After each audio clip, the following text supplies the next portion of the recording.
Salut l'ami! D'un côté, les pros des véhicules électriques qui vont te dire que les véhicules sont non polluants et de l'autre, les aficionados du moteur à combustion qui vont défendre bec et ongle leur moteur diesel en pratiquant l'électric car bashing. Lequel des deux a raison? Le véhicule électrique est-il vraiment plus polluant que la voiture thermique? Eh bien, je vais te répondre très clairement, la réponse est non. Le véhicule électrique est 2 à 3 fois moins polluant que son équivalent thermique. Alors, quand on parle de pollution, on parle de quoi exactement?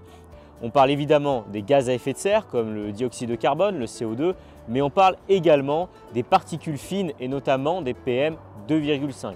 Le premier est émis lors de la phase de combustion et l'autre est émis lors de la phase de combustion mais également lors de la phase d'abrasion des pneus et des freins.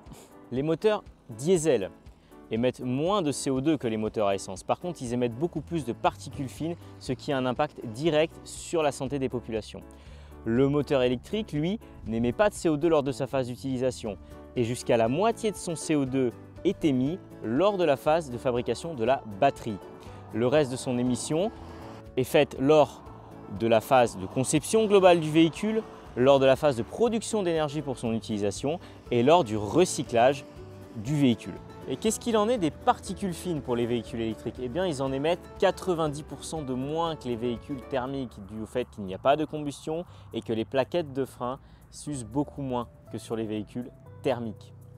L'ONG Transport et Environnement a sorti un graphique très intéressant qui prend en compte chaque mix énergétique de chaque pays européen et qui en tire le bénéfice des véhicules électriques en fonction de chaque pays. On en retient que la France, avec un mix électrique à base de nucléaire pour une grosse partie, obtient un score très intéressant de moins 77% d'émissions par rapport à un véhicule équivalent thermique. Dans le pire cas européen, c'est-à-dire celui de la Pologne, qui a un mix électrique à base de charbon notamment, et bien même dans ce cas-là, le véhicule électrique obtient un score de moins 29% d'émissions.